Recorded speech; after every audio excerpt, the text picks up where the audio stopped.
Assalamu alaikum, everyone. Welcome to the Muslim Philanthropy Podcast. My name is Muhi Khwaja with American Muslim Community Foundation. Today, our guest is Iltefat Hamzavi, and he's the founding board chair emeritus from the Institute for Social Policy and Understanding, and he's been nominated for Outstanding Philanthropist. So congratulations, Iltefat. Oh, thank you, Muhi. So nice to see you again. Likewise, always a pleasure. And if you don't mind, I'll be calling you Ilt as we all know you. Sure. So, this idea of ISPU started over 20 years ago and I was fortunate enough to be one of the employees of ISPU. So just very fond of you, the work your family does, and all of the causes that you support in Michigan and across the country. So again, holistically, just congratulations on this nomination. Oh, thank you, Muhi. It's so nice to see you do so well. Despite our 3,000 miles of difference, I still remember those early years. You were one of our first employees, and we used to have the Yeah. Mini Cooper around in. Yep, Let's talk about that. definitely. I love that car. See so many of them out here in San Francisco. Um, so let's talk about just kind of, all of the charitable work that you've involved yourself in over the years and kind of how your family has kind of shaped that identity about you, because I know your parents and your siblings and everybody just has this wonderful generosity to them and humbleness. So, if you want to share a little bit more about your parents and kind of instilling that in you guys. Sure. So my parents are still very, very focused on what you can do to serve others. They were immigrants and they had to take on a lot of responsibilities, but they also understood how many people helped them get to where they were able to eventually land. And uh, and also I think that it could help them cope with so much uncertainty and acceptance. And so they always found that when somebody would they would help somebody else out, it would come back to them. And when I got married to my wife Javine, her father and mother were also very similar. And we got married very young. We were 23 when we got married, so it was kind of this synergistic culture where I saw them do well from a holistic perspective.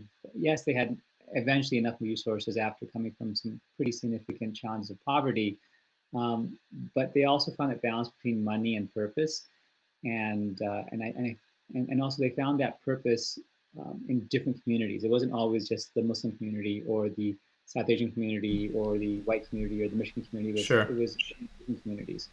So so they just felt that sometimes after a certain level, the more you give, the more whole you feel. And why do people do philanthropy? There's so many different complex reasons, Hmm. as you probably know better than I do. But it's very much part of our culture is that if you really want to find that connection with the creator, you want to find that wholeness within your communities that you serve, and I mean multiple communities, then you find a way to give. And that's what um, and also through all the other areas of the community, like your father is such an influential member of our community here in Michigan. Our faith teaches us that sometimes, in fact, most of the time, you find yourself through service to others, but you also find yourself by giving up things. You give up control in some ways through Mm. the Shahada. You give up food with the Ramadan. You give up safety with Hajj. You give up money with zakat, and you feel better, and you feel like you're more in touch with where you are. And all those anxieties of always worried about what everybody else thinking, they kind of go away because you're like, I don't really need that. I'm okay. And then also, I've been so lucky because when I was growing up, my parents would support all these different causes. My father-in-law and mother-in-law would grow up and support all these other different causes. And every time I've given something, or we've given something, it comes back. And you'd hear that in the masjid. If somebody would say if you give $1, then you get $50 back from us, $1, something like that. Mm. Well, I can tell you, in my 50s, I really feel that every dollar. I don't even remember what I gave before, but I see you being so successful. I see people that mentored you, like Fahan, so successful. Right. You doing well, and the more you give, the fuller you feel. That's a So great way to think about it. And, talking about ISPU and they have the study on American Muslim philanthropy, that AMCF helped sponsor, and you guys did such a great work on publishing. It says that what motivates the Muslim community to give is that those who have a feeling that they have more should help those with that may have less, right? And of course, our spiritual guidance and connection is always there, but just the general sense of if you have something to offer, then you should feel like you should share it with others to benefit others. And I think that is very central to the idea of philanthropy. It's defined as the love of mankind. And in with your family, how would you feel like you either understand or practice philanthropy as well? Mm. Philanthropy, for many ways, not like any other human endeavors, is very much about creating community. And it's becoming somebody who has managed themselves well enough to have the resources, but then realizing that other people helped you get there. And then using those resources to lift everybody up, or maybe sometimes join people who are way ahead of you. But philanthropy is that transcendent connection with people that transcends boundaries of revenue. So, you have a job, you have a business, you have a transaction, but we always know that so much of life is undefined, unmeasured, as Brother Dawood Tawhidi would say, from Crescent Academy. Most of the great things in life are unmeasured. You can't measure how much you love your spouse or your children or your parents. And so philanthropy is a way of saying, okay, I have this much extra. I don't know if it's going to make a difference, but I care enough about you or this cause to give it. And the process of giving and watching it being given, and also giving it responsibly, but also becoming a person who can give, all those allow, I think, you become a more fuller human being. And it also accepts that there is a structure to generate the revenue, and then there's a lack of structure, a lack of measurement to give it away. And we all benefit from that.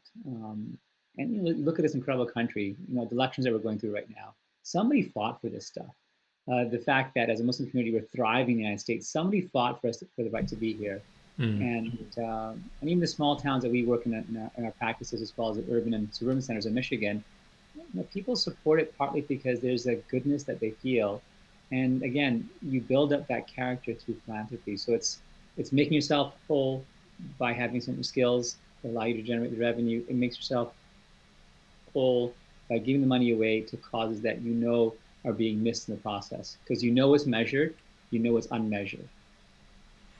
And I want to come back to this whole idea of ISP starting. So I know you've probably told this story dozens of times, but just kind of share,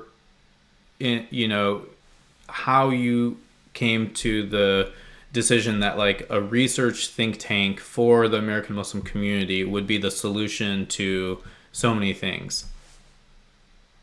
Like so many things, it's iterative. It was a process. So after 9/11, Saeed Khan, who was one of the kind of the visionaries of our community, kept talking about how we needed this think tank. And then and we were trying to deal with all the attacks in the Muslim community. And the attack that was very painful was somebody from our own community made a comment saying 85% of all masjids are terrorist leaning.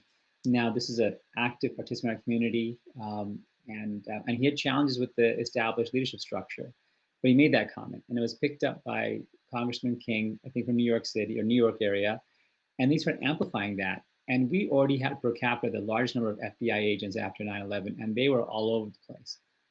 And so every mistake that we would make would be exaggerated. But we did have fundamental problems in our community, and we still do. We also had fundamental strengths that we were much better at than many parts of the country. And we could see both of those because I grew up here and I saw all the beautiful things that the IAGD community does, and the Dearborn community, and the Canton community does, and Crescent and MCWS do. And I was like, well, this is not where we're at. And then we started talking to our mentors and our leadership and saying, who provides an honest lens to the American Muslim community?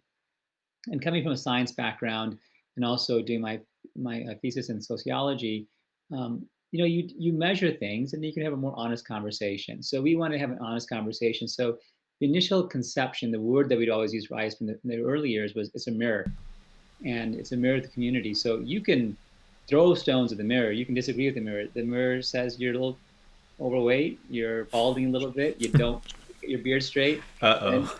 that's what you can do. That's what you got. Uh, but that's what it is. It's a point of conversation. It's not the end all be all. But we need that data. So we said, well, data has to be part of it. And then Fareed Senzai, who you know well, and Farhan and Latif and all the other people joined the organization, and Muzammal Ahmad, who was one of our most optimistic cheerleaders, kept pushing it forward. So we just felt like, look, this is a small piece, but we need a mirror. We need something objective that both the Muslim and the non-Muslim community, all the denominations of the Muslim communities, all the different ethnicities of the Muslim community can Right. say, yep, we agree that that's the number, that's the perspective, and that's how it started. We always wanted it to be multi-religious, multi-ethnic.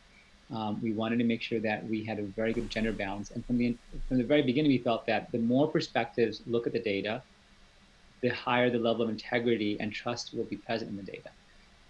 In some ways, that's why ISPU is very much an American Muslim organization. It's Mm-hmm. very much from the Muslim community. It was the mosque-going community that started ISPU. There is no doubt about that. Right. It was also the embracing of their fellow Americans to say, no, you help us do this. And as you know very well, our first bookkeeper was from the Baptist community, Yeah. Betty Powers. You remember Betty? Loved her, of course. Yeah. Betty was wonderful, and we've had members of the Jewish community. We were one of the first groups to welcome Muslims from the different denominations, from the Ismaili community and from the Mm-hmm. Ahmadi community and from those other areas. We were one of the first groups to have a very strong Sunni Shia partnership at the board level. Mm-hmm. And then at some point, it just became ISPU. But that was very intentional. We knew that women weren't employed in the nonprofit sector in the American Muslim community to the levels that they could. So our very first hire was Afsha Siddiqui, who was a powerhouse, Right. and then Shaheen Khan, who you know as well. College kids who wanted to go into philanthropy had no options. So then, guess who's graduating? It's Farhan Latif and Muhi are graduating. So now, hey, I'm a doctor, I'm a skin specialist, I'm as superficial as it gets. I have no idea what you're doing, what I'm doing. Can you help me out with this? And so you guys came on board, and that mirror was always telling us the data shows we're weak in philanthropy. The data shows we're not good at retaining people in the nonprofit sector. The data shows we're gender imbalanced. The data shows that if you get more people to look at data and they all agree upon it, there'll be wider acceptance of it. And those are all the steps that came out of that initial desire to be a true mirror of the American Muslim community. The other thing is about the American side. Initially, people wanted us to do a lot of foreign policy work, and we did Sure. initially. But after a while, we said, no, we have to focus on the American Muslim community. That's where we're from, that's where we live, and that's the sphere of influence we can have. And so that's how we're a mirror to the American Muslim community. And I think you're a shining example at ISPU of what the Muslim nonprofit community and also just the general U.S. population and nonprofit community can achieve. You've received awards and recognition, and so many accolades. Continue the fantastic work, and it's a testament to you and your family for being pioneers of ISPU and just supporting so many community causes. So I, again, just want to congratulate you on this Outstanding Philanthropist nomination. Well, thank you. I also want to thank my brother, my sister, my sister-in-law, my brother-in-law. They all worked so hard. There's so many people behind the story. The other last thing I just want to mention is ISPU. I'm not the board chair anymore. I'm not even the board anymore. And ISPU, after 20 years, doesn't have me or anyone of the founding members. That's something I think that it's okay to give up power too. Yeah. It's okay to give up position. And they're doing better than they ever have. And it's great to see them continuing to thrive. Well, thank you for being part of that journey too. Of course. No, happy to be. And it's a proud thing that I always carry with me, that I was able to help an organization grow, and looking forward to that. So, awesome. Okay. All right. Thank you so much. Thank you.